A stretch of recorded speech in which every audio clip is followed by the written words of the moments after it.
नमस्कार। कैसे हैं आप लोग? एकदम बढ़िया। और तैयारी वारी चल रही है कि नहीं? ये तैयारी करते रहिए, एग्ज़ाम की बहुत जल्द होने वाला है ना। चलिए तो हम लोग शुरू करने वाले हैं एनर्जी ऑफ द ऑर्बिटल्स। ठीक, एनर्जी ऑफ ऑर्बिटल्स। इसके पहले हम लोग शेप ऑफ ऑर्बिटल्स पढ़ लिए थे, उसमें कुछ सवाल थे, हमने कहा था बाद में उसको बताएंगे, केवल शायद एक ही था। ठीक है, शेप के हिसाब से जिसमें रेडियल नोड वगैरह आ रहा था। कोई बात नहीं, उसको भी अभी देख लेते हैं। पहले ये जो लिखा है सामने उसको देखते हैं। तो एनर्जी ऑफ ऑर्बिटल्स, ठीक। तो हम लोग पढ़ेंगे पहले इन case of hydrogen atom energy पढ़ने जा रहे हैं। इसके पहले हम लोग क्या पढ़े थे? शेप ऑफ द ऑर्बिटल, यानी इनका शेप कैसा होता है। जैसे एस ऑर्बिटल का, पी ऑर्बिटल का, डी ऑर्बिटल का, इनका शेप कैसा होता है। और उस शेप में जो डिसाइड कैसे किया जाता है, ये वेव फंक्शन और उसकी प्रोबेबिलिटी डेंसिटी से, जो साई स्क्वायर जिसको बोल रहे थे प्रोबेबिलिटी डेंसिटी फंक्शन, और आर के बीच का ग्राफ तय करता है कि कौन सी ऑर्बिटल का शेप कैसा होगा, या उसमें नोड कितने होंगे और रेडियल नोड कितने होंगे, यानी एंगुलर नोड। तो इसकी चर्चा पिछले लेक्चर में हुई थी। तो उसमें कुछ बातें और हैं जो कि बतानी है, अभी थोड़ी देर में बता देंगे। बाकी पीछे सारे जितने सारे हो गए हैं वो आप लोग करते रहिए। और आपको एक समरी नोट्स दे दिया जाएगा, है ना। नोट्स का मतलब 2 समरी नोट्स का भी लेक्चर मिल जाएगा आपको, समरी नोट, है ना। तो उससे जो है आसान हो जाएगा थोड़ा। चलिए, energy of orbitals. In case of in case of hydrogen atom, for hydrogen atom energy of orbitals determined only, देखिए ओनली लिखा हुआ, फिर उसका लिखा स्लोली, मतलब केवल, इसका मतलब होता केवल, बाय प्रिंसिपल क्वांटम नंबर, यानी ये शब्द आ जाए तब भी आप समझेंगे कि ओनली है, ठीक ना। By principal quantum number n से, केवल और केवल हाइड्रोजन के केस में जो एनर्जी ऑफ ऑर्बिटल्स है, क्या है, हाइड्रोजन के केस में जो एनर्जी ऑफ ऑर्बिटल्स है वो सिर्फ और सिर्फ किससे, सिर्फ और सिर्फ डिसाइड हो जाती है किससे, प्रिंसिपल क्वांटम नंबर से, ठीक। जब आप एनर्जी का इसका डायग्राम देखेंगे, यहाँ पे एनर्जी का जो ग्राफ दिखेंगे तो आपको पता चलेगा 1s, फिर 2s और 2p, यानी 2s सब सेल और 2p सब सेल की एनर्जी सेम होती है। ठीक इसी तरह से इसमें 3s 3p 3d की सेम होती है, 4s 4p 4d 4f की सेम होती है। तो आपसे क्वेश्चन पूछा जाएगा कि बताइए 4s 4p 4d 4f ये किसमें इक्वल होती है एनर्जी, यानी इनमें एनर्जी सेम किसमें होती है? कहेंगे आप हाइड्रोजन के केस में, ठीक। यानी यस क्या है, सेम एनर्जी। देखिए दोनों क्या है, सेम एनर्जी, इनकी भी एनर्जी सेम एनर्जी। नोट एक लिखा हुआ, नोट दिख रहा है, note. Orbitals having same energy are called degenerate orbitals. क्या बोलते हैं उनको? Degenerate orbital. जिन ऑर्बिटल्स की एनर्जी सेम होती है उसे क्या बोलते हैं? Degenerate orbitals. क्या बोलते हैं? डिजेनरेट, ठीक ना, ऑर्बिटल्स। और जैसे पी सब सेल में कितने, 1 2 3 ऑर्बिटल्स होती है, एक पी एक्स, एक पी वाई, एक पी जेड, यही होती है, यानी इनकी एनर्जी क्या है, सेम है। इस तरह से डी सब सेल में डी एक्स कितनी ऑर्बिटल, कुल 5, d x y, d y z, d x z, d x square minus y square, और ये डी जेड स्क्वायर, जिसमें आपको बताया गया था कि इनके शेप भी इन चारों के सेम होते हैं, इनका शेप अलग होता है, लेकिन जो एनर्जी वो पांचों की सेम होती है, ठीक, सेम एनर्जी, इसलिए इनको क्या बोला जाएगा, degenerate orbitals. In case of hydrogen, in case of hydrogen energy of सब सेल्स आर सेम, कि देखिए सब सेल की एनर्जी सेम है, यानी एस सब सेल की, पी सब सेल की, डी सब सेल की, फॉर गिवन क्वांटम नंबर, किसी एक क्वांटम नंबर में आप देखिए तो उन सभी की सब सेल की एनर्जी सेम है।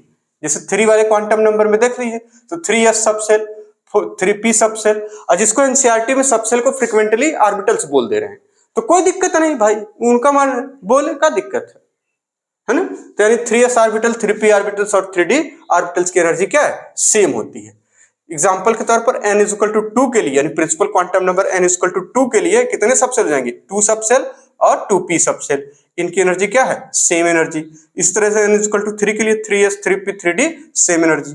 तो इसका मतलब यहां इलेक्ट्रॉन कहां जाएगा हाइड्रोजन में, तो सबसे लोवेस्ट में, यानी एनर्जी ऑफ 1s ऑर्बिटल क्या है, सबसे कम है, लोवेस्ट है, सबसे कम है, यानी that is most stable condition वाली ऑर्बिटल क्या है, 1s है। क्या है, 1s है। इसी को बोला था ग्राउंड स्टेट। क्या है ये, ग्राउंड स्टेट। जब इसमें इलेक्ट्रॉन है तो ग्राउंड स्टेट में है। बात समझ में आ रही है एकदम आराम आराम से, कोई दिक्कत नहीं। इफ इलेक्ट्रॉन इन 2s और 2s 2p और हायर 1s के अलावा छोड़ के, अगर 2s में है 2p में है या फिर हायर ऑर्बिटल्स में है, तो हम कहेंगे इलेक्ट्रॉन कहाँ है, इज इन एक्साइटेड स्टेट। तो किसमें है वो, एक्साइटेड स्टेट में है। आगे बता रहे हैं in hydrogen atom there is only electrostatic attraction exist between electron and nucleus. Hydrogen में सिर्फ और सिर्फ क्या एग्जिस्ट करता, केवल और केवल इलेक्ट्रोस्टैटिक अट्रैक्शन। किसके किसके बीच, इलेक्ट्रॉन और न्यूक्लियस के बीच। इसको नोट कर लीजिए। और देखिए ग्राफ बनाया गया है आपकी बुक में, जब पेज नंबर 60 पे, ठीक है ना। एक पहली लाइन इधर किनारे की तरफ बनी है एनर्जी लेवल का, और यहाँ ऑर्बिटल्स बनाए गए। अब देखिए यहाँ पे हमारे एनर्जी लेवल्स है, इधर ऑर्बिटल्स हमने बना ली। तो 1s के लिए देखिए 1s के ऊपर एक पाई खींची गई है, सिर्फ एक लाइन। 2s पे एक लाइन, s वाली ऑर्बिटल पे एक लाइन, मतलब एक बॉक्स है उसका। 2p ऑर्बिटल पे 3 बार देखिए 3 लाइन खींची गई है, 3 ऐसे ऐसे ऐसे 3, तो यानी उनके 3 बॉक्स हैं px py। और इसको बताया कि देखिए यहाँ पे एनर्जी का मीटर है, तो यहाँ पे ए देखिए 2s और 2p का सेम मीटर है, यानी सेम लेवल है, एनर्जी लेवल सेम है, यानी 2s 2p same energy level पे है। इसी तरह से 3s 3p 3d, देखिए 3d के लिए 5 लाइन बनाई गई है, 1 2 3 4 5। ये क्या है, इसके लिए 1 2 3, यानी क्या सेम लेवल पे है। इसका मतलब एनर्जी इनकी 3s 3p 3d की सेम है। देख पा रहे हैं आप। तो इस तरह से ग्राफ पूछ लिया जाएगा, तो ये किसका है, तो आप बता दीजिएगा कि हाइड्रोजन का है, ठीक है ना। भैया पूछेंगे तो बताइएगा। आगे कह रहे हैं, आगे क्या, वही फिर से एक बार देख लीजिए। In case of hydrogen, for hydrogen atom energy of orbitals determined only by principal quantum number 1s। जैसे कि यहाँ पे सबसे कम होगी एनर्जी, फिर उसके बाद एनर्जी का ऑर्डर लिखा हुआ है, ये एनर्जी का ऑर्डर है ये। फिर 2s 2p की सेम होगी, 3s 3p 3d की सेम होगी, उसके बाद 4s 4p 4d 4f की सेम होगी। ठीक, बढ़ते चले जाएंगे ऐसे ही। Note orbitals having same energy called degenerate orbitals. जैसे p सबसेल में इन सबकी क्या होती है, सेम होती है, d में इन सबकी सेम होती है। In case of hydrogen atom subshell are same होती है, energy of subshell are same for a given principal quantum number. जैसे इस प्रिंसिपल क्वांटम नंबर में s और p की सबसेल की एनर्जी सेम है, इसमें सभी की सेम है। आगे बता रहे हैं एनर्जी ऑफ 1s ऑर्बिटल सबसे कम होती है, इसी में इलेक्ट्रॉन रहेगा, तो कहेंगे ग्राउंड स्टेट में इलेक्ट्रॉन, यानी मोस्ट स्टेबल कंडीशन में। इफ इलेक्ट्रॉन 2s को छोड़कर 1s को छोड़कर 2s में हो 2p में हो या उससे हायर कहीं चला जाए, तो कहेंगे इलेक्ट्रॉन कहाँ है, एक्साइटेड स्टेट में है। In hydrogen atom there is लगा दीजिए यहीं पे, है ना।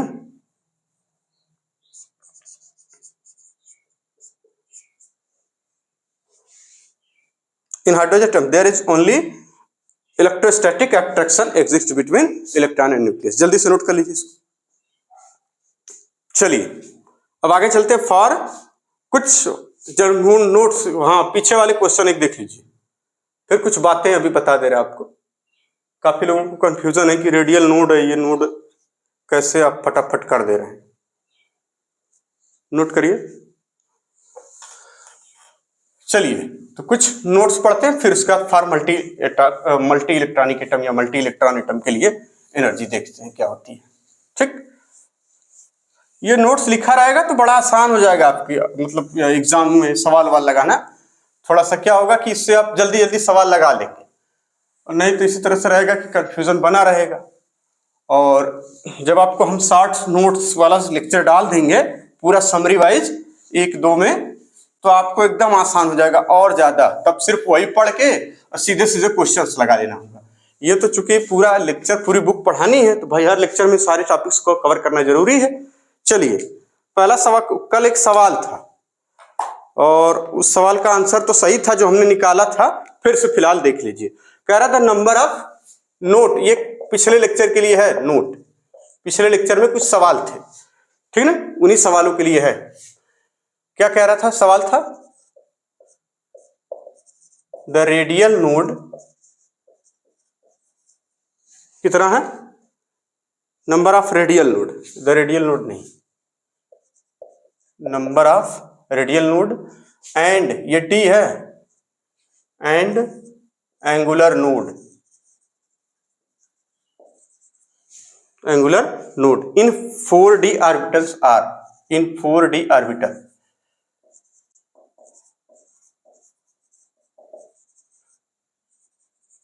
क्या होंगे। ठीक, रेडियल नोड और एंगुलर नोड। तो हमने कहा था सबसे पहले आपको क्या देखना होगा, एंगुलर नोड। एंगुलर नोड किससे डिसाइड किया था, एल से। तो यहाँ किसके लिए है, 4D के लिए। तो एल की वैल्यू डी के लिए कितनी होती है, तो हमने कहा था अगर आपको न याद आए तो आप एस, पी, डी और एफ लिख लीजिए। यहाँ एल लिख दीजिए 0, 1, 2, 3, आसान हो जाता है। ये क्या हो जाएगा, 2, यानी एल इज इक्वल टू हो गया 2, यानी एंगुलर नोड कितने हो गए, 2। कोई दिक्कत नहीं। हमने कहा था डी ऑर्बिटल के लिए, डी के लिए जो रेडियल नोड का फॉर्मूला था वो क्या था, n-3। ठीक, कोई दिक्कत नहीं, n-3। तो बताइए रेडियल नोड कितना हो जाएगा, n क्या है, प्रिंसिपल क्वांटम नंबर। तो इसके लिए रेडियल नोड, रेडियल नोड छोटा छोटा लिख दे रहे हैं, छोटा कहां लिखेंगे, रेडियल नोड क्या होता फॉर्मूला, n-3। तो बताइए क्या हो जाएगा यहाँ पे, radial node is equal to 4 - 3 बराबर 1। यानी रेडियल नोड कितना हो गया, 1, रेडियल नोड 1 और एंगुलर नोड 2। यही वाला ऑप्शन सही था। ठीक, कोई दिक्कत नहीं, बाकी सारे क्वेश्चन हो गए थे, कोई दिक्कत नहीं। हाँ, अब कुछ ये तो हो गया सवाल जो सही था वहां भी, और वो सही था सवाल, ठीक ना। अब आ जाइए कुछ नोट लिख लीजिए, नोट्स के बारे में। देखिए नोड जो होते हैं, एक होगा आपका नोड सिंपली कहा जाएगा, या फिर इसी को हम लोग रेडियल नोड कहेंगे। ये किसमें पाया जाता है ना, कहेंगे present in s orbital, p orbital, d orbital और f, ये सब में पाया जाता है। ठीक, s में जो रेडियल नोड होता है उसका फॉर्मूला होता है, s में रेडियल नोड का जो फॉर्मूला होता है वो होता है n-1। p के लिए जो रेडियल नोड का फॉर्मूला होता है वो होता है n-2। d के लिए जो रेडियल नोड का फॉर्मूला होता है n-3 और f के लिए जो रेडियल नोड का फॉर्मूला होता है n-4। यानी रेडियल नोड तो सब में होगा, कोई दिक्कत तो नहीं। दूसरी बात, यार सिंपली नोड कह दे या रेडियल नोड तो सब में होगा। एंगुलर बोला जाएगा, एंगुलर बिना एंगुलर बोले रेडियल नोड हम बता कहेंगे ही नहीं, यानी ये तो हो गया पहला। दूसरा, एंगुलर नोड, एंगुलर नोड ये किस में होगा, कहेंगे ये केवल और केवल किस में पाया जाता है, प्रेजेंट इन p में, d में और f में। ठीक, और ये निकाला कैसे जाता है एंगुलर नोड, कहेंगे angular node is equal to l के बराबर हमेशा, angular node is equal to l always. बात समझ में आ रही, ऑलवेज। ठीक, जैसे भाई पाया जाएगा इसी में, s में कोई एंगुलर नोड नहीं, बात ही खत्म, या नोडल प्लेन इसी को कहा जाएगा दूसरी भाषा में। ठीक, अब एक शब्द आएगा total node, number 3, total node. तो total node is equal to होता है n-1, या फिर आप इसको ऐसे न लिख के लिखेंगे रेडियल नोड प्लस का एंगुलर नोड, एंगुलर नोड। ठीक, क्या हो जाएगा ये रेडियल नोड। देखिए अच्छा एक चीज और, रेडियल नोड अगर आपको सीधे सीधे रेडियल नोड का फार्मूला अगर पूछा जाए तो वो कितना होता है, रेडियल नोड का फार्मूला क्या होता है, रेडियल नोड ये तो ऑर्बिटल्स के लिए है, radial node for any shell, किसी सेल के लिए अगर पूछा जाए तो चौथी बात उसी को अभी हम लिखवा देते हैं। तो ये रेडियल नोड कितना होता, अब उसको पहले लिख लीजिए तब चौथी बात लिखिए। पहले रेडियल नोड जिसमें आया था ना l - तीसरा फार्मूला है रेडियल नोड का, radial node for any shell, किसी सेल में। और जाहिर सी बात है उस सेल के लिए यानी n के लिए तो l की वैल्यू होनी जरूरी है। क्या हो जाता था फार्मूला n-l-1, यही होता था। ठीक, नंबर 4, टोटल नोड अगर देखा जाए क्या हो जाएगा, रेडियल नोड प्लस का एंगुलर नोड, यानी रेडियल नोड प्लस का एंगुलर नोड। समझ में आ रही बात? बिल्कुल। तो रेडियल नोड कितना, n माइनस एल माइनस 1 इस ब्रैकेट में प्लस l, देखिए एल से एल कटा बचा n माइनस 1। ठीक, टोटल नोड जब टोटल बोला जाए तब क्या हो जाएगा n माइनस 1, रेडियल नोड बोला जाए तब n माइनस एल माइनस 1। और रेडियल नोड यहाँ पे देखिए s ऑर्बिटल में p ऑर्बिटल में अगर पूछा जाए तो ये हो जाएगा इस तरीके से। तो भैया इसको नोट कर लीजिए। ठीक, चलिए अब आगे चलते हैं हम लोग मल्टी इलेक्ट्रॉनिक एटम पे, जो अपना काम है वो करते हैं। कोई कंफ्यूजन तो नहीं होगी? अब सवाल लगा लेंगे बड़े आराम से। बिल्कुल, अभी भी कोई कंफ्यूजन? एक सवाल में और लोगों को कंफ्यूजन हो रही है। ठीक, नंबर 5 इसको नोट करिए, फिर आगे चलते हैं। एक सवाल में और कंफ्यूजन हो रही है, जब क्वांटम नंबर्स लोग सॉल्व कर रहे हैं तो वहां उनको दिक्कत ये आ रही है कि ये फट से एक आप ऐसे बता दे रहे हैं, फट से फिर आप बता दे रहे हैं कि 2 होगा, फट से क्या होगा। देखिए हमने कहा था ये किसके लिए, क्वांटम नंबर्स के लिए था, क्वांटम नंबर्स के लिए। जब n और l, n की वैल्यू l की वैल्यू के बराबर कभी नहीं हो सकती। नंबर 1 कभी नहीं, नेवर।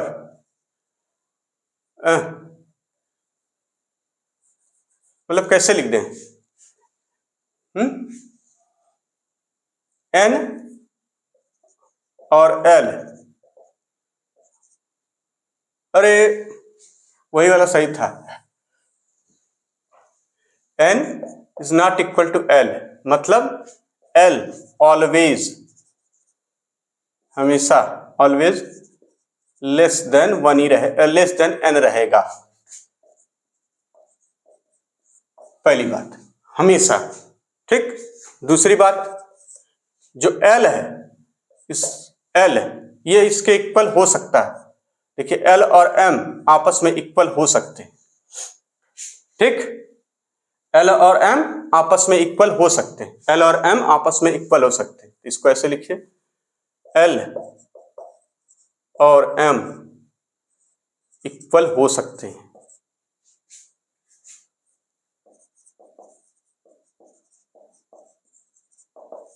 जैसे एग्जांपल के लिए l इज इक्वल टू 2, तो बताइए m इज इक्वल टू क्या हो सकता है?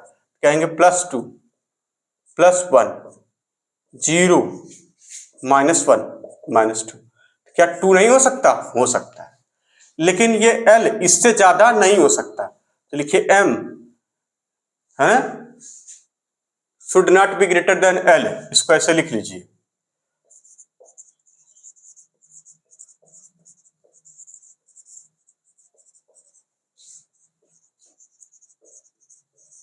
l से ज्यादा कभी नहीं हो सकता। जैसे आपको दिया हुआ है एग्जाम्पल, ठीक, कहीं दिया हुआ l इज इक्वल टू 3 और लिख दिया m इज इक्वल टू -4। ये वैल्यू सिर्फ ये नहीं कि ये l इज इक्वल टू 3 में, ये सिर्फ पॉजिटिव वैल्यू देखनी है, ये मॉड ऑफ m लिख दीजिए। तो ये मॉड देखिए 4 है, ये नहीं, ये क्या है आंसर? गलत हो जाएगा। ये क्या हो जाएगा? हमेशा गलत हो जाएगा। ठीक, नंबर 3 n और m कभी बराबर हो ही नहीं सकते। ठीक है ना, n और m कभी बराबर नहीं हो सकते। इसका मतलब होता है l n not equal to l, l always less than n रहेगा। ठीक, n और m इक्वल हो सकते हैं, जैसे कि इसमें m should not be greater than l, l से बड़ा नहीं होना चाहिए, तभी ऑप्शन देखने में जल्दीबाजी मिलेगी। n और m कभी आपस में बराबर नहीं होंगे। ठीक है ना, n आपस में बराबर नहीं हो सकते। ठीक, और चौथी बात, या ऐसे लिख दीजिए, शब्द में लिख दीजिए तो आसानी रहेगी, n और m बराबर नहीं हो सकते।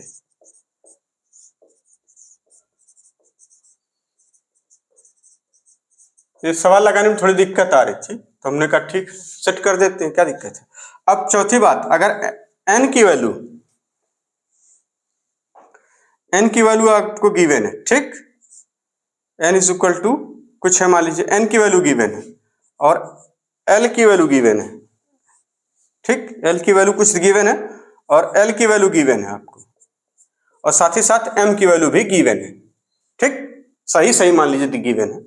तो हमेशा आंसर क्या होगा, नंबर ऑफ ऑर्बिटल आपसे पूछा जाएगा तो हमेशा क्या लगाएंगे, नंबर ऑफ ऑर्बिटल हमेशा क्या होगा 1, ऑलवेज, यही आंसर हमेशा सही होगा, नंबर ऑफ ऑर्बिटल 1। अगर कुछ ऐसे मतलब यहाँ पे एक एग्जांपल के तौर पर ले लीजिए, जैसे L इज इक्वल टू दिया हुआ 3, L इज इक्वल टू कह रहा 2, ठीक, अरे L is equal to 2, example वाला यहाँ लिख देते हैं, जैसे एग्जाम्पल के लिए N इज इक्वल टू, ये भी सही हो, ये भी सही हो और ये भी सही हो, सही चीजें हो तो, जैसे N इज इक्वल टू 2 दे रखे, 3 दे रखा हो, और आपसे कहा जाए L इज इक्वल टू 2 है, ठीक, और M इज इक्वल टू कुछ भी है, +1 चाहे -1 चाहे जो भी, इस तरीके से, तो नंबर ऑफ ऑर्बिटल कितनी होगी 1, यानी ये तीनों दिया रहेगा तब। ठीक, नंबर 5, पांचवी बात, अगर आपको सिर्फ n दिया हुआ है और n इज इक्वल टू कुछ, और उसके बाद and m is equal to कुछ और दिया हुआ है, तो यहाँ पर कुछ भी दिया हुआ है, जैसे x मान लेते हैं, यहाँ y मान लेते हैं, यहाँ z मान लेते हैं, n इज इक्वल टू सही सही वाला हो x और y, तो इसके ऑप्शन क्या हो सकते हैं, एक से अधिक हो सकते हैं, जैसे आपको काउंट कर लेना रहेगा, जैसे फिर हमें L निकालना पड़ेगा, तो यहाँ लिख दीजिए L निकालना पड़ेगा,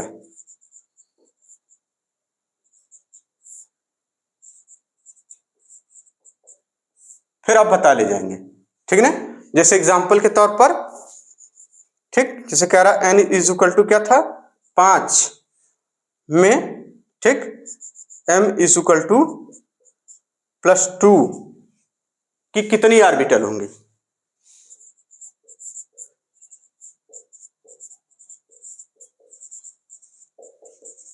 ऑर्बिटल होंगी, बात समझ में आ गई। तो आप क्या करिए, n इज इक्वल टू 5 के लिए पहले क्या करना होगा, हमें L निकालना ही पड़ेगा, तो देखिए n इज इक्वल टू 5 के लिए L इज इक्वल टू क्या बनेगा 0, 1, 2, 3 और 4, तो देखिए +2 +3 किस में आ जाएगा, +2 +3 ये 2 से शुरू होगा, एक +2 इसमें मिल जाएगा, एक +2 इसमें, एक +2 इसमें, यानी कितनी ऑर्बिटल जाएंगी 3।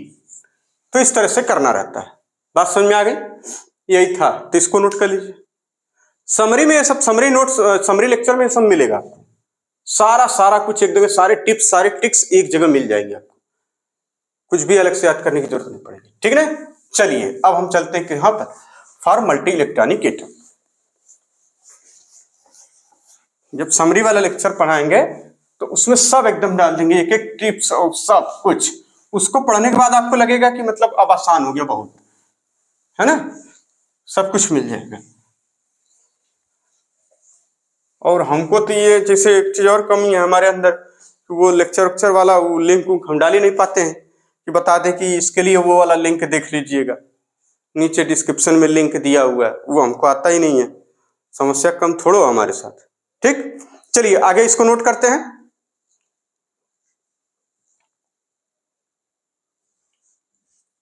तो आगे अब हम लोग देखेंगे एनर्जी फॉर ऑर्बिटल्स, वही चल रहा था फॉर मल्टी इलेक्ट्रॉन एटम, किसके लिए, मल्टी इलेक्ट्रॉन एटम। इसके पहले हम लोगों ने क्या देखा, केवल और केवल एक इलेक्ट्रॉन एटम हो, जैसे कि हाइड्रोजन के लिए। तो उसमें सारी चीजें देखने के बाद कुछ नोट्स के बारे में हो गया, अब आगे चलते हैं, यानी in multi for multi electron atom. Multi electron का मतलब जैसे और भी एटम होंगे, लिथियम हो गया, सोडियम हो गया, बेरिलियम, न जाने क्या क्या, पूरा सब उनकी बात चल रही है। तो याद है ना कुछ कुछ थोड़ा बहुत, 20 तक तो बचपन से याद कर लेते हैं, कैल्शियम तक। उसका स्कैंडियम में दिक्कत आती थी, उधर टाइटेनियम जर्कोनियम में, तो उसकी तो बात ही ना करिए अभी। तो for multi electron atom energy of orbitals किस पे डिपेंड करता भी है, दो चीजों पे, एक प्रिंसिपल क्वांटम नंबर और ये अजीमुथल क्वांटम नंबर। ये एग्जाम में पूछा गया है, ठीक है ना, एग्जाम में पूछा गया कि किस पे डिपेंड करती है, तो कहेंगे एन और एल पे, और हाइड्रोजन में सिर्फ एन पर। ठीक, for a given principal quantum number यानी एन के लिए जो ऑर्बिटल्स होती हैं s p d f, all orbitals have different energy. ठीक, किसी दी हुई एनर्जी के लिए अगर हम बात करें, किसी एन के लिए, मान लीजिए एन इज इक्वल टू 3 है, ठीक है ना, यहीं पे समझ लीजिए इस बात को। जैसे मान लीजिए एन इज इक्वल टू 3 है, तो इसके लिए अलग अलग ऑर्बिटल्स बनेंगी है। एन इज इक्वल टू मान लीजिए अगर 3 है, तो आप क्या बताएंगे, एक 3s हो जाएगी, ऑर्बिटल्स, एक 3p वाली हो जाएगी और एक 3d वाली, तो इनकी एनर्जी क्या होगी, अलग अलग होगी, ठीक है ना। तो इस लाइन का यही मतलब है, for a given principal quantum number SPDF all orbitals have different energy, अलग अलग होगी। Within a given principal quantum number the energy of orbitals as SPDF की तक, अगर किसी गिवन क्वांटम नंबर में अगर आप बात करें तो एनर्जी ऑफ ऑर्बिटल्स कैसी होगी, SPDF इंक्रीजिंग ऑर्डर में, यानी S की एनर्जी कम, P की ज्यादा, D की उससे ज्यादा, F की सबसे ज्यादा। एग्जांपल के तौर पे हमने कहा n = 3 में जितनी ऑर्बिटल्स हैं उनकी एनर्जी का ऑर्डर बताइए, तो आप क्या कहेंगे, 3s 3p 3d और बस 3d तक ही आता, यानी ये ऑर्डर इंक्रीजिंग ऑर्डर में आएंगे।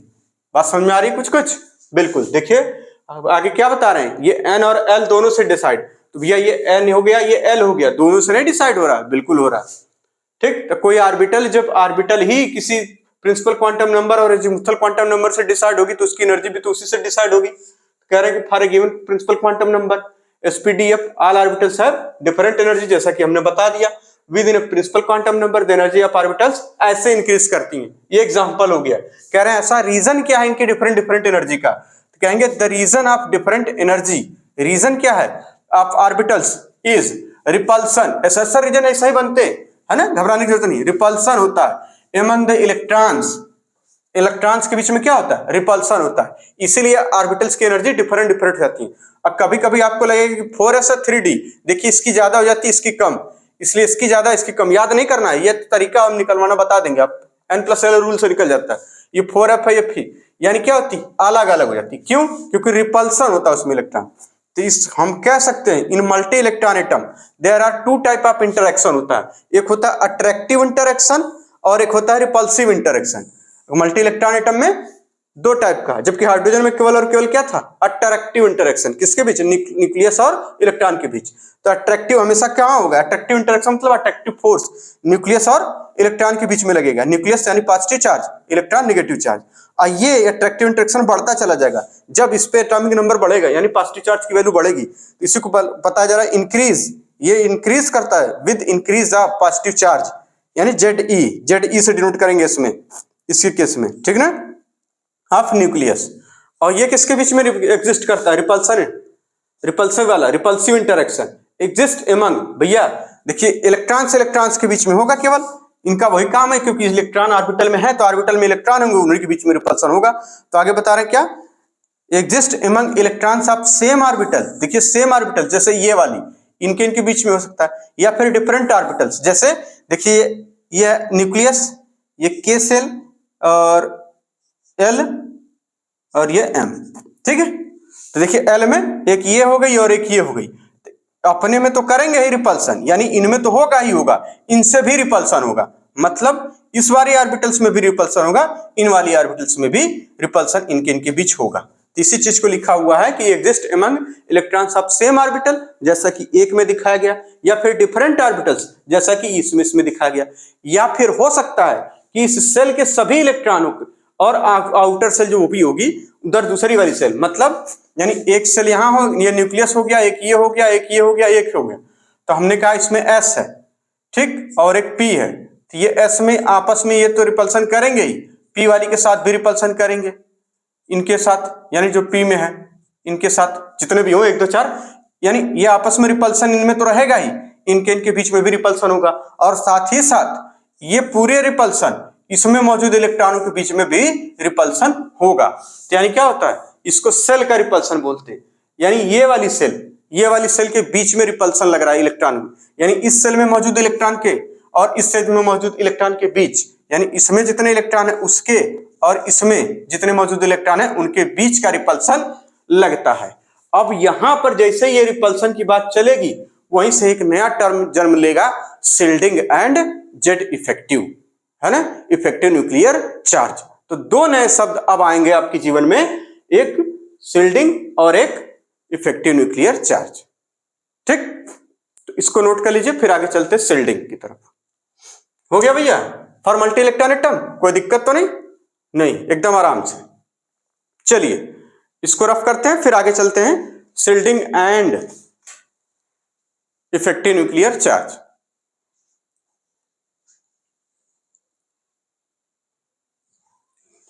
देखिए अब यहाँ लिखा हुआ शिल्डिंग, यानी मल्टी इलेक्ट्रॉनिक एटम में हम जो पढ़ रहे हैं उसमें ये पढ़ रहे हैं कि अट्रैक्टिव और रिपल्सिव इंटरेक्शन आता है।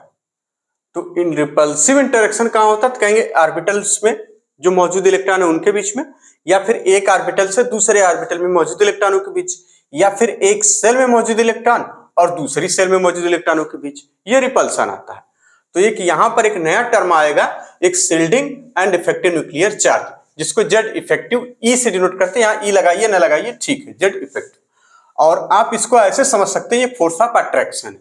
समझने के लिए क्या है, ये फोर्स ऑफ अट्रैक्शन है। जैसे मान लीजिए यहाँ पर क्या है, न्यूक्लियस, ये पहली सेल, ये और इसी तरह से एक सेल और ये और सेल, यानी ये कौन सी है, इनर सेल, और ये आउटर सेल, ऐसा मान लेते हैं। आउटर मोस्ट नहीं, इनर मोस्ट भी नहीं, इनर सेल आउटर सेल। जब आउटर मोस्ट की बात आएगी तब देखा जाएगा, ठीक है। ये देखिए इनर सेल और ये आउटर सेल, तो इसको नोट कर दीजिए यहाँ पे। ये क्या है, इनर सेल, और ये क्या है, आउटर सेल, ठीक। तो देखिए न्यूक्लियस से इसके बीच में क्या लगेगा, अट्रैक्शन, ठीक। और इसी न्यूक्लियस से इसके बीच में भी क्या लगेगा, अट्रैक्शन। लेकिन यहां पर देखिए ये जो इलेक्ट्रॉन है यहां, इस पूरे इलेक्ट्रॉन को रिपेल कर देंगे, थोड़ा क्या कर देंगे, थोड़ा सा रिपेल कर देंगे, यानी रिपल्सन। यानी इस इनर सेल वाले इलेक्ट्रॉन के बीच आउटर सेल वाले इलेक्ट्रॉन के बीच में क्या लगेगा, रिपल्सन। इतनी बात समझ में आ गई। यानी ये न्यूक्लियस, ये सेल, या इनर सेल या आउटर सेल, इनके बीच और न्यूक्लियस के बीच अट्रैक्शन, इनके बीच और न्यूक्लियस के बीच भी अट्रैक्शन, लेकिन इस वाली सेल में इलेक्ट्रॉन और जो आउटर सेल में इलेक्ट्रॉन है उनके बीच रिपल्सन। अब ये जितना अट्रैक्शन, क्या यहां पर देखिए क्या लग रहा है, अट्रैक्शन। ये कौन सी लाइन है, अट्रैक्शन। और ये हाँ यहीं पर देखिए, यहीं पर है रिपल्सन। क्या ये अट्रैक्शन जितना लगना चाहिए उतना है, उससे कम हो जाता है। तो यही चीज यहाँ पे लिखी हुई है कि ये अट्रैक्शन जितना होना चाहिए उससे कम है। कहेंगे क्यों कम है, पूछा जाएगा ना आपसे। यानी ये अट्रैक्शन जितना होना चाहिए उससे, भाई ये इलेक्ट्रॉन न होते तो अट्रैक्शन और जबरदस्त होता। ये इलेक्ट्रॉन है, इसको रिपेल कर दे रहे हैं। Similar charges repel each other और dissimilar charges attract each other. वो इलेक्ट्रिसिटी वाला कॉन्सेप्ट वहीं से चल रहा है एकदम शुरुआत से, तो यही है मामला। यानी क्यों है, पूछा जाएगा ये अट्रैक्शन जितना होना चाहिए उससे कम है। कहेंगे क्यों, क्योंकि because repulsion between inner shell and outer shell electron, किसके किसके बीच में, देखिए इनर सेल इलेक्ट्रॉन और आउटर सेल इलेक्ट्रॉन के बीच में क्या है, रिपल्सन है। अब आगे बता, इसका मतलब आउटर सेल को जितना फुल पॉजिटिव चार्ज एक्सपीरियंस करना चाहिए उतना नहीं है, बिल्कुल नहीं है भाई। देखिए ना, जो हम समझाएंगे वही बोल दिए, लिख दिए हमने, कहा सब उससे बढ़िया क्या। इसका मतलब है ये देखिए, जितना फुल पॉजिटिव चार्ज महसूस करना चाहिए था इस न्यूक्लियस का, उतना ये नहीं महसूस कर पा रहा है। तो उसी चीज को तो लिखा, इसका मतलब आउटर सेल को जितना पॉजिटिव चार्ज, देखिए जितना पॉजिटिव चार्ज यानी फुल पॉजिटिव चार्ज एक्सपीरियंस करना चाहिए उतना नहीं है। क्यों नहीं है, क्योंकि inner shell electron outer shell electron को रिपेल करते हैं। तो भैया अब आउटर सेल पे क्या बचा है, अब आउटर सेल इलेक्ट्रॉन जितना चार्ज चुपचाप महसूस कर लेते हैं, है ना, यानी नेट चार्ज। अब इस पे नेट चार्ज जितना आ रहा है उसी को कहते हैं क्या, इफेक्टिव न्यूक्लियर चार्ज। यानी अब जितना चार्ज चुपचाप महसूस कर ले रहे हैं, कमी मिलेगा तुम लोग, हम रिपेल कर देंगे तुम लोगों को इधर धक्का मार के, और जितना तुम लोग महसूस कर पाओ वही तुम लोग का अपना चार्ज, न्यूक्लियस वाला चार्ज कहलाएगा।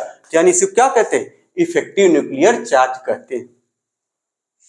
एकदम आराम से पढ़ लीजिए, फिर से आ जाएगा। देखिए यानी ये क्या लग रहा है, अट्रैक्शन। ये अट्रैक्शन जितना होना चाहिए उससे कम है। क्यों कम है, कहेंगे repulsion between inner shell electron और आउटर सेल इलेक्ट्रॉन।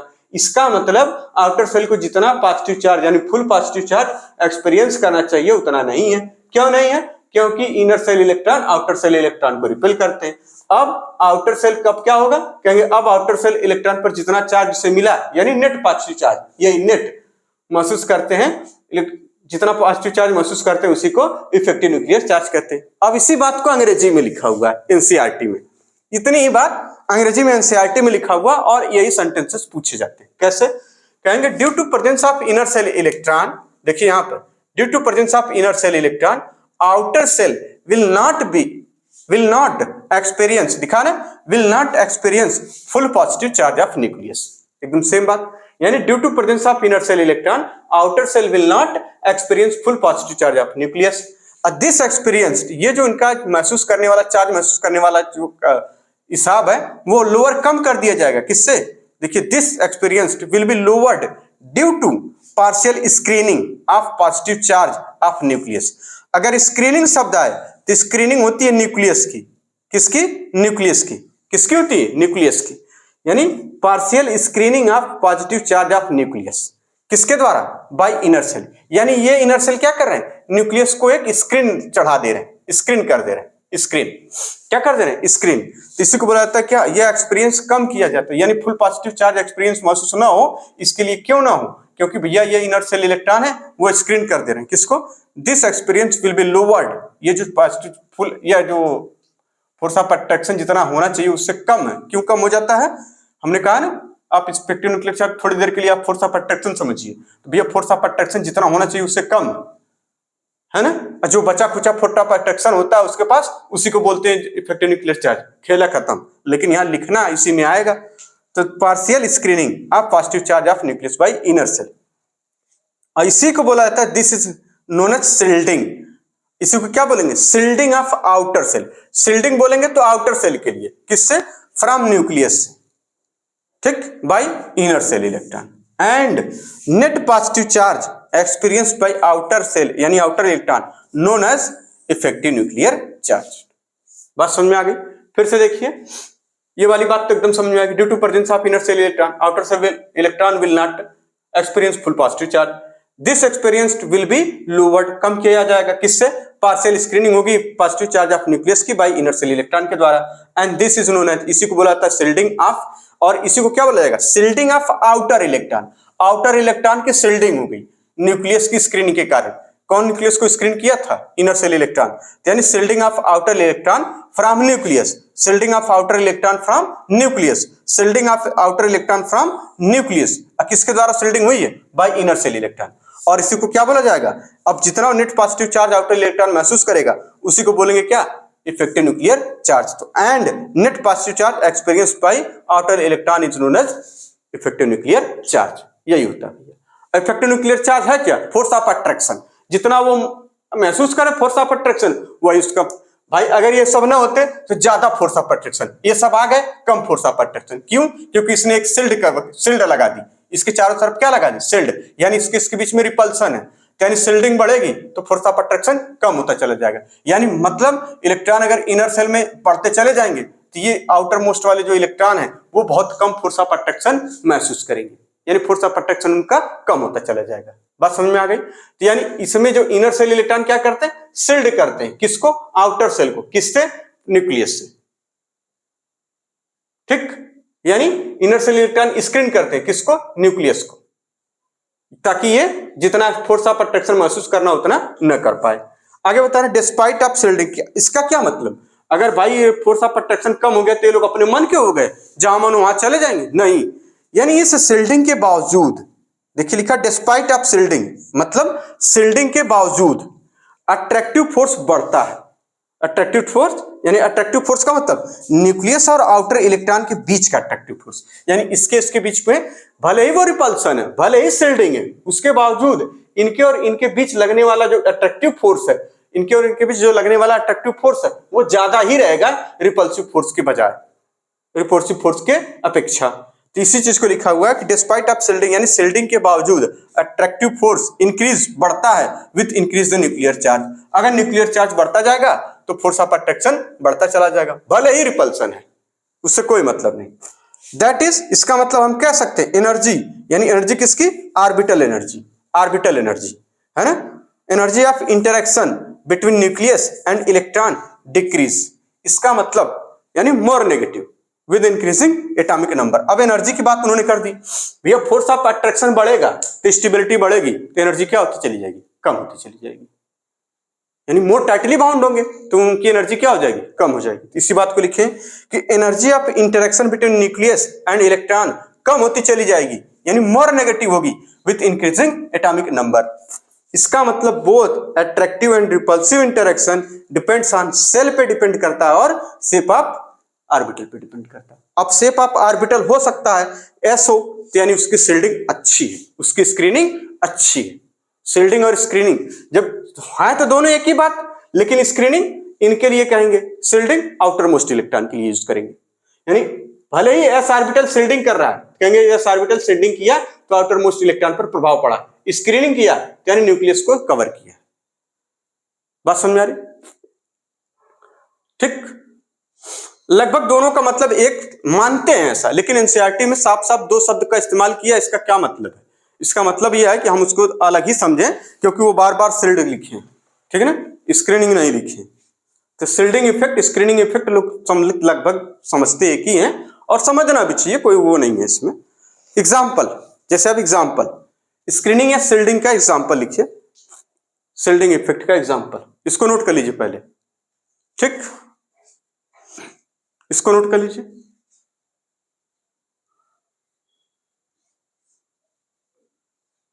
अच्छे से समझ में आ गया होगा एकदम, ठीक है ना? यही होता है, इसके अलावा कुछ नहीं। आपने इफेक्टिव न्यूक्लियर चार्ज को आंख बंद करके मानिए फोर्स ऑफ अट्रैक्शन, बस काम खत्म। अब फोर्स ऑफ अट्रैक्शन कम है, लेकिन न्यूक्लियर चार्ज बढ़ेगा तो फोर्स ऑफ अट्रैक्शन बढ़ेगा, भले ही उनके बीच में रिपल्सन हो चाहे जो हो। ठीक, तो इस तरह से इसको नोट कर लीजिए, जैसे है वैसे ही। ठीक, बाकी इसको पीरियोडिक टेबल में भी थोड़ा बहुत पढ़ने को मिलेगा, जब हम पढ़ेंगे classification of elements and periodicity, तो उसमें भी मिलेगा। नोट हो गया? चलिए आगे चलते हैं।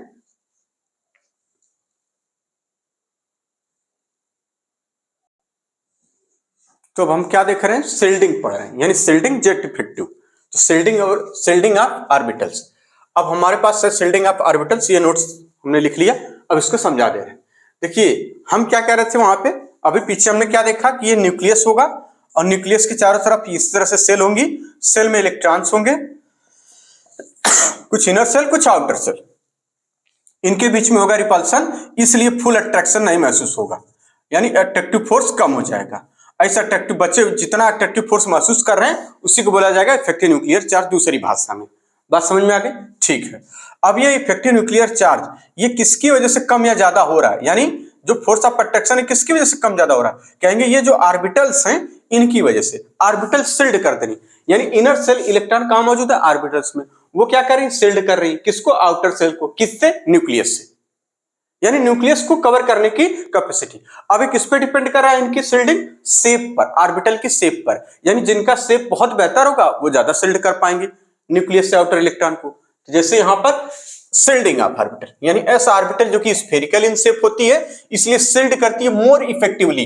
कैसे शिल्ड करती है? More effectively. कहां से?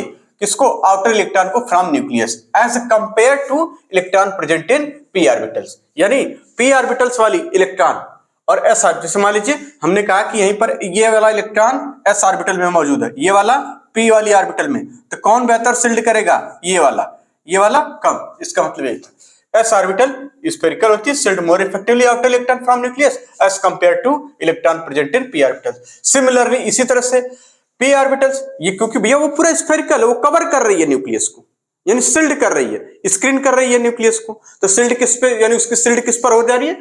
आउटर इलेक्ट्रॉन पर। कुल मिला के शिल्डिंग हो जा रही है किसकी? न्यूक्लियस की। तो आउटर इलेक्ट्रॉन क्या हो जा रहा है? लेस जो है फोर्स ऑफ अट्रैक्शन महसूस करता है, यानी फोर्स ऑफ अट्रैक्शन कम हो जाता है उसका। इसी तरह से यहाँ पे similarly shielding of P orbital बेहतर होती है किससे? डी ऑर्बिटल से, और डी ऑर्बिटल की शिल्डिंग बेहतर होती है एफ ऑर्बिटल से।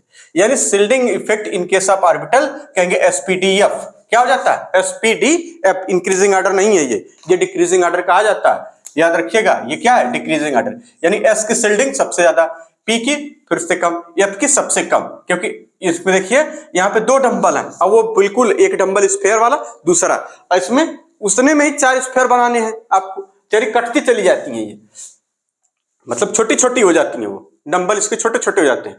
अब यहाँ पर अब ये जो ऑर्डर है एसपीडीएफ, ये देखिए यानी ये किसका ऑर्डर है? शिल्डिंग इफेक्ट का। किसका ऑर्डर? शिल्डिंग का या शिल्डिंग इफेक्ट का? शिल्डिंग इफेक्ट का ऑर्डर है इन ऑर्बिटल्स में। तो क्या हो जाएगा? एसपीडीएफ। ये सबके लिए, for same shell for different shell. ठीक,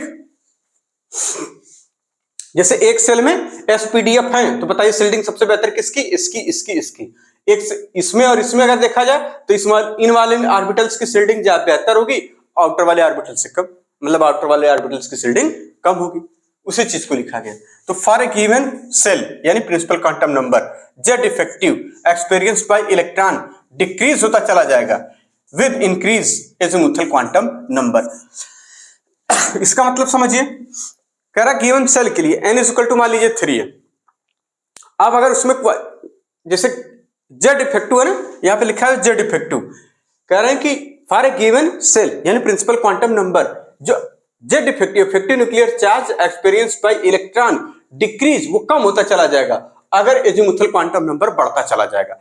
मतलब ये कि जैसे मान लीजिए यहीं पर हम कह दें कि n इक्वल टू हमारे पास है 3, फिर आगे इसी तरह से 3 क्या कुछ भी ले लीजिए आप, 3, 4, 5, 6, आपको एजीमुथल क्वांटम नंबर बढ़ाना है फॉर ए गिवन सेल के लिए, तो n इक्वल टू ले लेते हैं हम 4, तो 4 में क्योंकि कई सारे मिल जाएंगे s p d and f, इस तरीके से। तो अगर s p d f यहाँ एजीमुथल क्वांटम नंबर क्या हो रहे हैं, बढ़ते जा रहे हैं। इसमें देखिए n इक्वल टू 3 में कहेंगे s p और d, तो यानी जो ये कह रहे हैं ना इफेक्टिव, वो कम होता चला जाएगा। अब मान लीजिए, अब इसको और दूसरे तरीके से समझा रहे हैं, घबराइए मत, आप लोग घबराते बहुत जल्दी हैं कि क्या बताना चाह रहे हैं, अभी घबराइए मत, अभी देखिएगा तमाशा, ये इससे बेहतर जरा इस सबको अभी मिटाने दीजिए, फिर अभी देखिए, पहले उसको अभी सूत्र से रहने दीजिए। क्या लिखा, फॉर ए गिवन सेल यानी principal quantum number 1, principal quantum number effective nuclear charge experienced by electron decrease with increase the azimuthal quantum number L. Note, Z effective is equal to force of attraction समझिए, ठीक, inversely proportional to energy समझिए, directly proportional to binding electron समझिए, और stability of orbital या electron समझिए, stability of electron in orbital समझ लीजिए, ठीक, इन ऑर्बिटल। ये जरा आप ध्यान दीजिए, जैसे n इक्वल टू 3 के लिए SPD, अगर केवल n होता p होता, यानी जो इनर सेल में आप अगर चाह रहे हैं कि कुछ नहीं, तो वो सब बातें नहीं, n इक्वल टू 3, ये समझ में आ रहा है ना। Note, Z effective force of attraction inversely proportional to energy, directly proportional to binding of electron, directly proportional to stability of electron in orbital. n equal to 3 spt, 3s बनेगी, 3p बनेगी, 3d बनेगी। तो कहेंगे order of shielding बताइए, तो shielding का भी order यही होगा भैया, 3s की शिल्डिंग बेहतर है, 3s शिल्डिंग का ऑर्डर होगा। ऑर्डर ऑफ Z इफेक्टिव यानी इफेक्टिव न्यूक्लियर चार्ज का ऑर्डर क्या हो जाएगा, बिल्कुल यही हो जाएगा। क्यों, क्योंकि हमसे कहा जा रहा है कि L की वैल्यू बढ़ेगी तो Z इफेक्टिव कम होता चला जाएगा। अच्छा, यानी अच्छा Z इफेक्टिव कम होता चला जाएगा, यहाँ L की वैल्यू बढ़ती जा रही, तो Z इफेक्टिव क्या हो रहा है, कम होता चला जा रहा है, बिल्कुल सही लिखा है। यानी इसका भी ऑर्डर वही हो जाएगा, क्योंकि इसकी देखिए इसमें इलेक्ट्रॉन रहेगा तो इफेक्टिव न्यूक्लियर चार्ज सबसे ज्यादा, फिर इसमें कम, उससे कम, तो दोनों का ऑर्डर सेम है। यहाँ पे यहाँ देखिए भाई, जाहिर सी बात है 3 है, तो ये वाला पढ़िए ना, एनसीईआरटी में यही बात लिखी हुई है कि ये एसपीडीएफ हो जाता है फॉर सेम सेल या फिर डिफरेंट सेल। तो यहाँ पे 3s 3p 3d है, तो ऑर्डर ऑफ शिल्डिंग क्या हो जाएगी इसकी, 3s 3p 3d। और कह रहे हैं ये वाली लाइन का मतलब, यानी ये देखिए ना, किसी गिवन प्रिंसिपल क्वांटम नंबर के L बढ़ेगा तो यहाँ पे Z इफेक्टिव कम होता चला जाएगा। ये वाली लाइन हो गई, देखिए ये वाली लाइन आगे बता रहे हैं स्टेबिलिटी क्या हो जाएगी, कम होती चली जाएगी, यानी 3s वाली ऑर्बिटल मोर स्टेबल होगी, उसके बाद p वाली, उसके बाद d वाली। क्यों, क्योंकि स्टेबिलिटी, Z इफेक्टिव और फोर्स ऑफ अट्रैक्शन ये सब एक ही बात समझ में आ रही। फिर से भी देखिए, एनर्जी का भी ऑर्डर उल्टा हो जाएगा। क्यों, क्योंकि भैया ज्यादा स्टेबल वाली ज्यादा स्टेबल ऑर्बिटल लेस एनर्जेटिक, यानी ये लेस एनर्जेटिक है, ये मोर एनर्जेटिक, ये मोर एनर्जेटिक, यानी हाईएस्ट एनर्जेटिक, या सबसे ज्यादा एनर्जेटिक।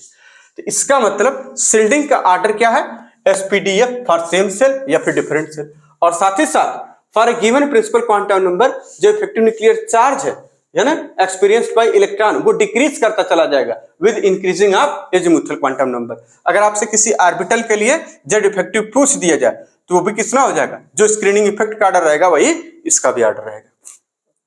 बात समझ में आ गई, कोई दिक्कत नहीं। Therefore, in case of multi electron atom, energy of electron किससे डिसाइडेड हो रही है, देखिए डिपेंड्स ऑन n पर और L पर। किस पे, n पर और L पर। इतना बताया गया, इसका कारण जो पहली लाइन लिखी थी कि n और L पर डिपेंड करती थी, तो कैसे डिपेंड कर रही है ये बता रहे हैं। क्यों, क्योंकि इसमें दो चीजें आ रही हैं, एक आ रही है एनर्जी की बात, और सॉरी एक आ रहा है इंटरेक्शन, ये दो अट्रैक्टिव वाला, और एक आ रहा है रिपल्सिव वाला। तो रिपल्सिव वाला में बता रहे हैं कि वहां से एक चीज आती है शिल्डिंग इफेक्ट और इफेक्टिव न्यूक्लियर चार्ज, यानी shielding and effective nuclear charge. Shielding में बता रहे हैं कि एसपीडीएफ की शिल्डिंग बेहतर होती है, उनका ऑर्डर ये है। शिल्डिंग ज्यादा होगी तो इसका मतलब होगा कि effective nuclear charge outer electron पर कम हो जाएगा। तो ये इस वाले ऑर्डर को अगर सब चाहे तो कम हटा सकते हैं, इस वाले ऑर्डर को, अभी हम बता रहे क्यों। बात समझिएगा। For a given shell Z effective experience by electron decrease with ये किसके लिए बता रहे हैं, आउटर इलेक्ट्रॉन के लिए, कि आउटर इलेक्ट्रॉन अगर कोई है, यहां पर देखिए न्यूक्लियस है और ये आउटर इलेक्ट्रॉन है। अब इसमें आप क्वांटम नंबर बढ़ाइए, जैसे मान लीजिए 3 और यहाँ 4 और यहाँ 5, ठीक, इस तरीके से। तो आप इस वाले क्वांटम नंबर में अगर इलेक्ट्रॉन बढ़ते चले जाएंगे, ये इलेक्ट्रॉन के बढ़ने घटने से डिपेंड कर रहा है, ये सिर्फ से ऑर्बिटल बढ़ा दिया तो नहीं, इलेक्ट्रॉन के बढ़ने घटने से। हमने कहा ये 4 है तो आप कहेंगे इसमें क्या हो जाएगी 4s 4p 4d और कितनी होती है 4f। अब देखिए अगर सिर्फ इलेक्ट्रॉन इसमें है तो कहेंगे इफेक्टिव न्यूक्लियर चार्ज, यानी यहां से यहां जो फोर्स ऑफ अट्रैक्शन क्या है वो थोड़ा ज्यादा रहेगा। इलेक्ट्रॉन इसमें भी है तो थोड़ा और कम हो जाएगा, इलेक्ट्रॉन इसमें भी पहुंच गया तो और कम हो जाएगा, इलेक्ट्रॉन इसमें भी पहुंच गया तो और कम हो जाएगा। यानी फोर्स ऑफ अट्रैक्शन किस पर डिपेंड कर रहा है, इसी चीज को बता रहे हैं कि जब इंक्रीजिंग ये वैल्यू बढ़ती जाएगी, यानी 4s 4p 4d इस तरह से वैल्यू जब बढ़ती चली जाएगी तो force of attraction on outer electron वो डिक्रीज करता चला जाएगा।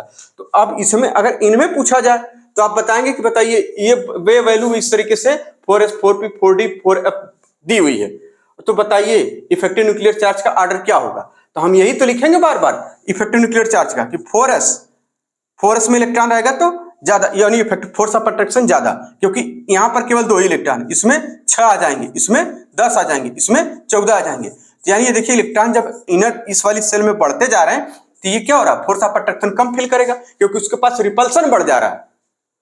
बात समझ में आ रही, जब रिपल्सन ज्यादा होगा तो फोर्स ऑफ अट्रैक्शन कम। तो इसी चीज को ये बता रहे हैं कि यहाँ पर for a given number shell या principal quantum number Z effective experience by electron decrease करेगा with increase of azimuthal quantum number L. तो इसको नोट कर लीजिए। अब कुछ नोट्स लिखिए फिर सवाल लगाते हैं जो एग्जाम में पूछे गए इसी पे बेस्ड नोट।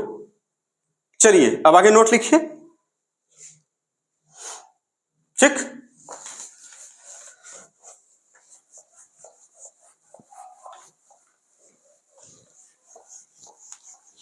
लिखिए for multi electron atom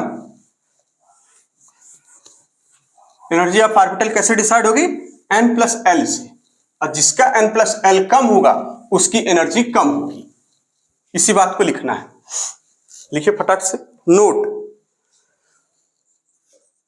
for multi electron atom, ये काम का है, बाकी सब जो कुछ था वो थियरी थी, कुछ नहीं। नंबर 1, नोट नंबर 1, आपको एनर्जी पता है, एनर्जी कैसे डिसाइड होती है, energy of orbital determined by n and l, इन 2 चीजों से डिटरमाइन होगी, ठीक। तो नंबर 1, अब एनर्जी किसकी कम ज्यादा होगी, इसकी बात करें, किस ऑर्बिटल की कम ज्यादा होगी, तो the lower value of n+n लिखा हुआ है ना, the lower the value of n+n n+l, ठीक। फॉर एन ऑर्बिटल, वो सेंटेंस बस लिख लीजिए, फॉर एन ऑर्बिटल कमा द लोअर इट्स एनर्जी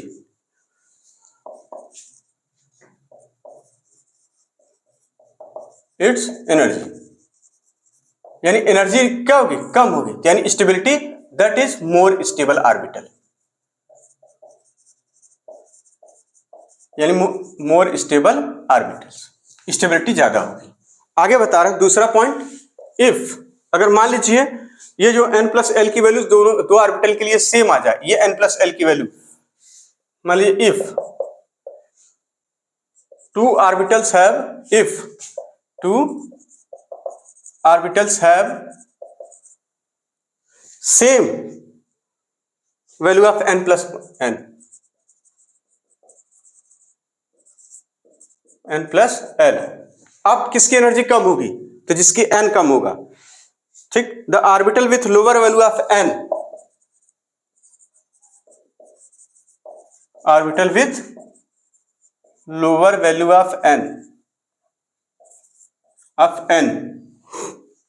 ठीक, n will have a lower energy, lower energy. बस इस बात को नोट करिए। अब एक एग्जांपल है, कह रहा arrange the following orbital with increasing energy. Arrange the following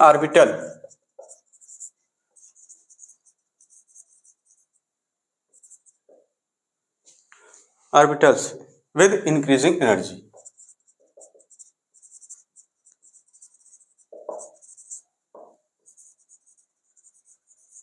ठीक, इसकी बात चलिए। तो ऑर्बिटल्स आपके पास दे रखी कौन कौन सी है? 1s, 2s, 3s, 3p, इस तरीके से और दे रखी है 4s, 3d, 4p। ठीक, आपको बताना है। तो n+l रूल लगाना है हमें। जिसका n+l ज्यादा होगा उसकी एनर्जी ज्यादा, n+l ज्यादा एनर्जी ज्यादा, n+l कम एनर्जी कम। ठीक, तो energy is directly proportional to value of n+l। कुल मिला के बस इतना लिखना है। ठीक, तो L के लिए हमें पता है S P D F, L की वैल्यू होती 0 1 2 3, ताकि ये आपको याद रहे हमेशा। देखिए यहाँ पे क्या 1s, तो ठीक भैया 1s की सबसे कम होगी एनर्जी, फिर 2s की हो जाएगी, फिर 3s की हो जाएगी, इसमें थोड़ा मिलाना है कहीं। अब देखिए 3p है 4s है, तो भैया इसके लिए 3 है और प्लस इसमें L की वैल्यू 1, कितना आ जाएगा 4। इसमें देखिए 4 + 0 = 4। तो अब देखिए यहाँ पे क्या है, दो वैल्यू सेम आ गई। जब दो वैल्यू सेम आ गई तो किस ऑर्बिटल की एनर्जी कम है, इसकी या इसकी? तो आपसे कहा जा रहा है कि जिस, देखिए लिखा ना, if two orbitals have same value of n+l की वैल्यू अगर सेम आ जाए तो जिसकी value lower value of n have, लिखा ना, विल हैव लोअर एनर्जी, तो इसकी एनर्जी क्या हो जाएगी? कम, जिसकी n जिसका कम रहेगा। तो अभी आम भाषा में लिख देंगे तो अलग बात है, पहले जो बुक में लिखा रहता है उसको भी समझना जरूरी होता है। ये हो जाएगा 4p, फिर क्या हो जाएगा 4s। अब देखिए 4s और यहाँ 3d, यहाँ क्या हो जाएगा 3 और प्लस d 2 5, इसमें तो कोई दिक्कत ही नहीं, यानी 4s फिर 3d। और यहाँ आप देख लीजिए अब क्या हो जाएगा 4 और प्लस ये 1 5, तो सिंपल है, n की वैल्यू पे 4p, ये ऑर्डर किताब का ही है। ठीक है ना, देख लीजिए 1s 2s 2p 3s 3s 3p 4s 3d 4p।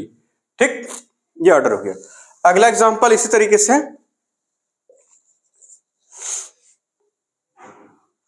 अगला एग्जांपल है 3d 4d 4p और 4f, इनको अरेंज कर देना, अरेंज्ड ऑन एनर्जी ऑर्डर।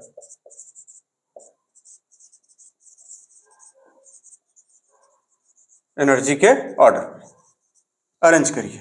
तो ठीक है, हमें क्या, ये देखिए लिखा हुआ है सब, तो यहाँ पे सबसे पहले क्या आ जाएगा, देखिए 3 और इसके लिए 2 क्या आ जाएगा 5, आ जाइए यहाँ पे 4, इसके लिए 4 प्लस, तो 3 है तो सबसे पहले तो इसको कम ही कर लीजिए, इसमें कोई दिक्कत है नहीं, क्योंकि भले ही 5 है, करके देख लेते हैं, क्योंकि यहाँ पे देखिए 5 ये हो जाएगा 6, यहाँ पे 4, यहाँ पे 1 बराबर 5, यहाँ पे 4 + 3 = 7, कोई दिक्कत ही नहीं है, सब तो फिट है। तो यहाँ पे 3d वाला सबसे पहले आ जाएगा, फिर कौन सा आएगा, ये 5 4p वाला आएगा, क्योंकि ये 5 आ रहा है जोड़ने पर, फिर 6 वाला आएगा यानी 4d, फिर 4, ये f लिखा हुआ था f, 4f, ये ऑर्डर हो जाएगा। तो इसका n+l का मतलब यही था।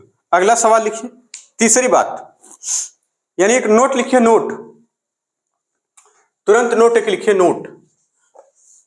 ठीक, बिना टाइम गंवाए।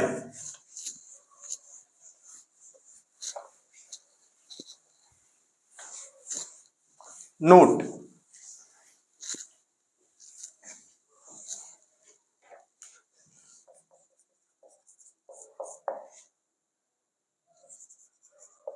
Energy of orbital is directly proportional to n+l, पहला a, if for 2 ऑर्बिटल, वही चीज, ठीक, 2 ऑर्बिटल n+l सेम हो जाए, same, then lower n have less energy, less energy. ठीक, इस तरह से काम आपका चल जाएगा। और तीसरा नोट लिखिए फिर से वहां पे जो हम लोग लिख रहे थे उसके लिए, यहाँ पे energy of orbitals in the same subshell, इसको बात लिखिए, energy of orbital in the same subshell,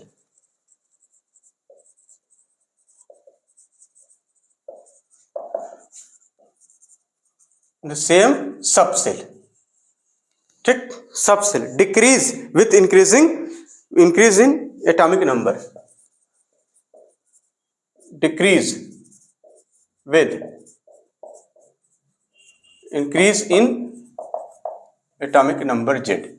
मतलब अगर सेम सबसेल की बात चलिए, किसकी, सेम सबसेल, और सेम सबसेल क्या होती है, एस होती है, पी होती है, डी होती है, एफ होती है, ये सबसेल है। अब अगर सेम सबसेल का मतलब 3s 3p 3d इस तरीके से नहीं, अब 3s 4s इस तरीके से, तो समझ रहे हैं। एग्जाम्पल के तौर पर कह रहे हैं आपको अरेंज करना है हाइड्रोजन के लिए एनर्जी ऑफ 1s, ठीक, हाइड्रोजन है, लिथियम है, सोडियम है, पोटेशियम है, और कुछ है नहीं। कह रहे हैं इसके लिए energy of 2s, energy of 3s क्योंकि 3, एनर्जी ऑफ 4s क्यों, क्योंकि 4 पीरियड में आ जाएगा, नंबर ऑफ सेल इस तरह से बढ़ते चले जाते हैं। तो बताइए, देखिए s ऑर्बिटल है, सेम सबसेल वाली हैं, लेकिन एटॉमिक नंबर क्या है, कम। इसका देखिए 1 हो जाता है, इसका 3 हो जाता है, इसका कितना होता है 11, इसका 19, एटॉमिक नंबर बढ़ रहा है। तो बताइए, यानी energy of orbitals in same subshell, यानी सेम सबसेल डिक्रीज करती चली जाएंगी। तो सबसे ज्यादा एनर्जी किसकी, इसकी, तो क्या लिख देंगे, E with increasing atomic number, यानी E1s, यानी हाइड्रोजन के लिए। तो यहाँ हाइड्रोजन लिखा हुआ, बिल्कुल लिखा हुआ, of hydrogen is greater than E2s of lithium is greater than E3s of sodium, 3s orbital की बात चल रही है, ठीक, ये और ये 4s ऑफ पोटेशियम, ये ऑर्डर हो जाता है। अब एग्जाम में समझ में आ गई बात, बिल्कुल एकदम सिंपल है कि अगर सेम सबसेल है तो नंबर ऑफ, चाहे वो पीरियड में ही ले लीजिए, कोई दिक्कत नहीं है। जैसे मान लीजिए आपको कहा जाए ये तो ग्रुप वाइज दे दिया, अगर इस तरह से दिया हो तब भी आ जाएगा, मिलेगा भाई। क्वेश्चन लिखिए, क्वेश्चन ज्यादा मजा आएगा, क्वेश्चन लिखिए। और ये सब क्वेश्चन अब एग्जाम में आए हुए हैं, ज्यादा नहीं है, 5-7 ठे हैं, और सारे एग्जाम में पूछे गए हैं, उसको हम लोग लगा लेते हैं तुरंत। चलिए, तो आज का लेक्चर काफी आराम से इसलिए रहा कि इसमें काफी लिखने वाला भी था, थ्योरेटिकल पोर्शन ज्यादा था। अब सवाल लगाएंगे तो खुद ही मजा आ जाएगा, N+L रूल है, बस एक उसी पे सवाल आया हुआ है। कह रहे क्वेश्चन नंबर 1, आपको दिया हुआ 4D, 5P, 5F, हटाइए, एंड 6P, ये दिया हुआ orbitals are arranged in the order of decreasing energy, the correct option is. तो इसको हम लोग अरेंज नहीं कर लेंगे, जो उन्होंने पूछा है, ठीक, इसको अरेंज करना है ऑन द डिक्रीजिंग ऑर्डर, जो उन्होंने पूछा उसी को हम लोग कर लें, arranged on decreasing order of energy, order of energy. तो हम लोग अरेंज नहीं कर ले, ऑप्शन क्या लिखे, अरेंज कर लेते हैं कि कैसे अरेंजमेंट होगा, वही वाला ऑप्शन सही हो जाएगा। बात समझ में आ रही। तो देखिए भैया, ये 4 है तो सबसे पहले तो 4D आ जाएगा, क्योंकि इनमें 5 यहाँ है और 6 यहाँ है, तो कुछ करना ही नहीं, यानी अब जोड़ के देखना कहेंगे हम जोड़ लेंगे, भैया जोड़ लो N+, और आपको हमने पहले ही बता रखा है, जब भी बात S, P, D और F की आए तो आपको यहीं पे कहीं किनारे एकदम नोट कर लीजिए, ताकि आप भूलिए ना फट से, क्योंकि आप नीट में जो तैयारी करने वाले बच्चे होते हैं वो अक्सर छोटी छोटी मिस्टेक करते हैं, एकदम छोटी। तो D के लिए 2 हो जाएगा, कितना हो जाएगा 6, आ जाइए इसमें 5 + 1 कितना 6, आ जाइए इसमें, कोई दिक्कत हो रही क्या, नहीं। 5 + 3 कितना हो जाएगा 8, कोई दिक्कत है क्या, नहीं। 6 + P यानी 7। तो बताइए सबसे पहले कौन आ जाएगी, अब 6 दो वैल्यू सब बराबर आ गई, तो कौन सी ऑर्बिटल की एनर्जी कम, जिसका n कम, ये क्या n, क्या ऑर्डर क्या हो जाएगा 4P। इंक्रीजिंग डिक्रीजिंग बनाना है, तो डिक्रीजिंग बनाना है तो भैया सबसे बड़ा नंबर सबसे पहले, यानी 5F की एनर्जी सबसे ज्यादा, देखिए यहाँ पे सबसे बड़ी एनर्जी, सबसे ज्यादा इसके पास एनर्जी होगी, उसके बाद इसकी हो जाएगी यानी 6P की। अब देखिए 6 यहाँ भी आया, 6 यहाँ भी आया, तो इसकी क्या हो जाएगी ज्यादा, तो यानी 5P हो जाएगा आंसर, फिर उसका 4D, यही आंसर आपका सही हो जाएगा, मिला दीजिए, ठीक है। फिर एक ऑर्डर बता रहे हैं कि इनमें से एटॉमिक नंबर 22 है, ये है वो। चलिए ठीक, कह रहे हैं which is correct order of increasing energy of listed orbital. अच्छा, विच इज करेक्ट ऑर्डर। भैया ऑर्डर कैसे लिख रहे हैं आज, पगला गए हैं का।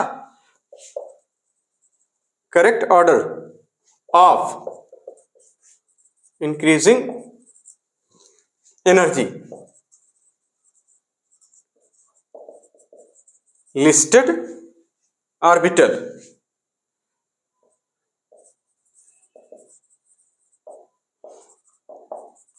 In the atom of titanium. Atom of titanium, titanium का होता है भैया 22 एटॉमिक नंबर, उन्होंने पहले ही दे रखा है। ठीक, 22 22 और ऑर्बिटल्स हैं इनके पास ये, मतलब इनके पास कुल इतनी ऑर्बिटल्स हैं, आपको बताना है इंक्रीजिंग एनर्जी का ऑर्डर। और जो ऑर्बिटल्स है इनके पास वो है इन ऑर्बिटल्स में, इसमें कह रहे इसमें सही ऑर्डर में 4s एक रहेगी और 4s है आपके पास, कामा 3s 3p और 3d। कह रहे टाइटेनियम में ये वाली ऑर्बिटल्स हैं, इनका सही क्रम बता दीजिए। इंक्रीजिंग बोला है, इंक्रीजिंग तो सबसे कम सबसे पहले लिखना है, यानी 3s वाली सबसे कम हो जाएगी। चलिए फिर क्या हो जाएगा 3p वाली। अच्छा इंक्रीजिंग ऑर्डर है ना, हाँ ठीक, यानी ऐसे चलना है ऐसे। फिर क्या हो जाएगा देखिए 4s, और आप समझ पा रहे हैं हम क्या कर रहे हैं, n प्लस यल रूल है कि सब हवा में चल रहा है भैया। ये n की वैल्यू अगर हम यहाँ रखें तो यहाँ कितना रख देंगे 4 + 0 = 4, यहाँ पे रख लीजिए 3 + 0 = 3, यहाँ पे रख लीजिए 3 + 1 = 4, यहाँ पे रख लीजिए 3 + 2 = 5। आपको ये नंबर, हमने कहा जब दो नंबर सेम हो जाए तो भैया हमने इसीलिए क्या रख दिया, सबसे पहले 3s लिखा, 3 बोल कुछ और है 3s। अब देखिए इनमें 3p, ये आंख बंद करके करना होता है, कुछ है थोड़ी इसमें। अब ये और ये, तो भैया ये वाला सबसे पहले आ जाएगा 4s, फिर क्या आ जाएगा 3d, क्योंकि इसमें 5 आ रहा है। ठीक, कोई दिक्कत नहीं, ये आंसर हो जाएगा। तो 3s 3p 4s 3d, ये आंसर हो जाएगा टाइटेनियम के लिए, मिला लीजिएगा। अगला सवाल है इसी तरीके से, an orbital is designated by, एक नोट लिखिए।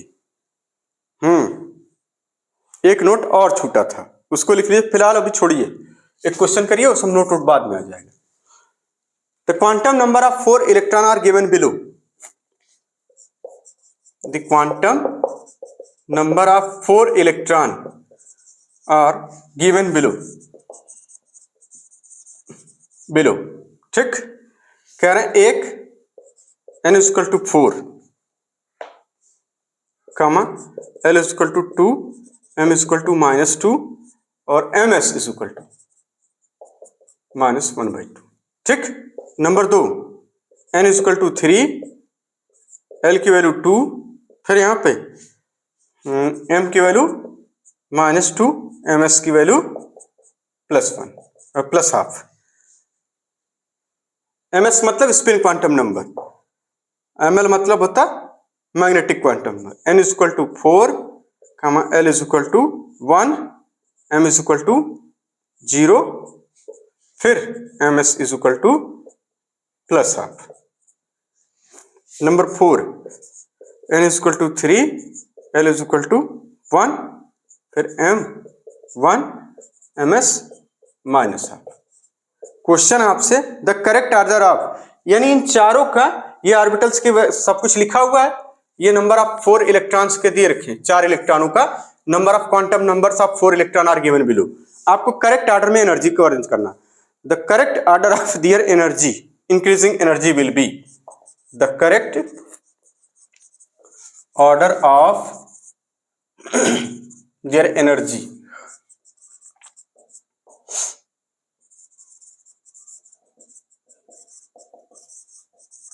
यानी करेक्ट ऑर्डर क्या होगा, ठीक ना, एनर्जी का इंक्रीजिंग होगी, इंक्रीजिंग वाला correct order of increasing energy.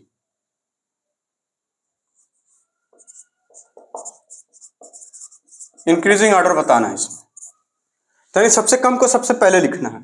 तो सबसे कम यानी n वाला n = 3 सबसे कम होगा। अब n इक्वल टू 3 में हमें ये देखना क्या नंबर बराबर तो नहीं है, नहीं, क्योंकि यहाँ 3 1 4 है, यहाँ 3 2 5 है, यानी सबसे पहले क्या लिख देंगे, फोर्थ की सबसे कम, फिर उसके बाद 3 2 की उससे अधिक, फिर अब देखिए 4 है, ये 4 है, तो ये देखिए 4 1 5 है, ये 4 2 6 है, यानी उसके बाद 3, उसके बाद 1, यही ऑर्डर हो जाएगा। कोई दिक्कत है नहीं, नोट कर लीजिए तक फट से।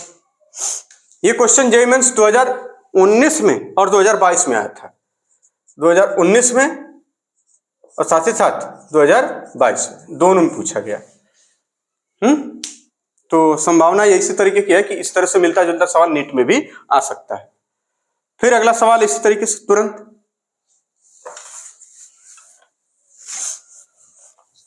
यानी n+l पे है मामला। ये n+l होता क्या है, एनर्जी ऑफ द ऑर्बिटल्स को बताता है, यानी एनर्जी ऑफ ऑर्बिटल्स तुरंत हमें निकालना होता है, ठीक है ना।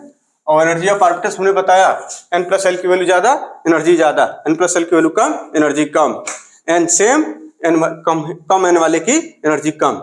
कह रहा था energy of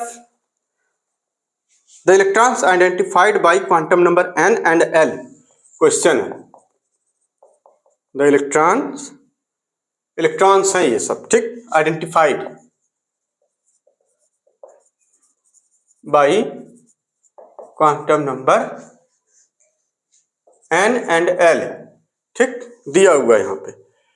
number 1 n = 4, l = 1, b n = 4, l = 0, ठीक, इस तरह से 3 n = 2, l की वैल्यू 2, 3, ठीक, तीसरे में, हाँ ये गलत ऑप्शन में देख लीजिएगा वरना यहाँ कुछ और क्वेश्चन मिलेगा, 3 l = 1।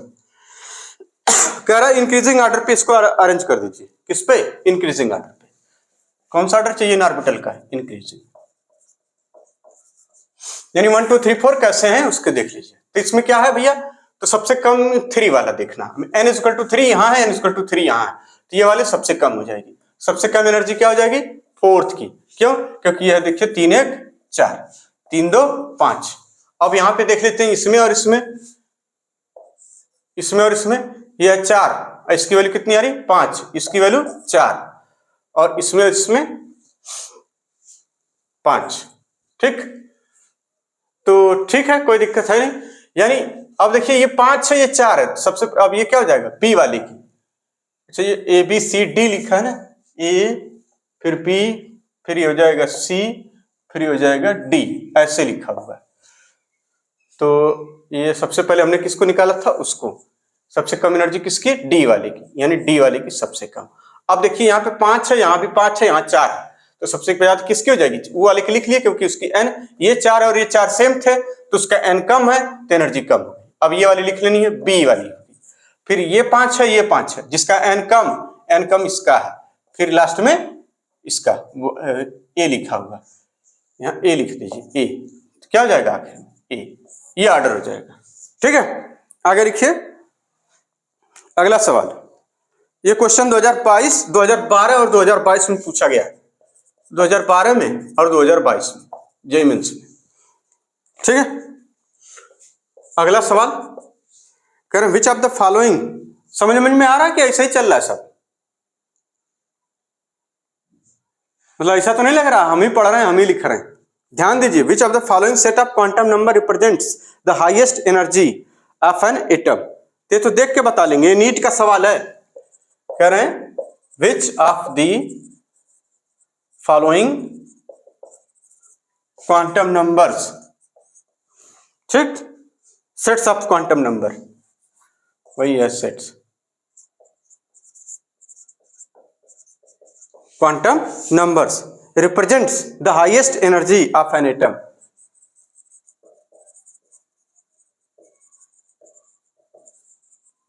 हाईएस्ट एनर्जी, ठीक है, of atom. Number 1 option A, m = 3, l = 0, देखते रहिए एकदम, s = +12।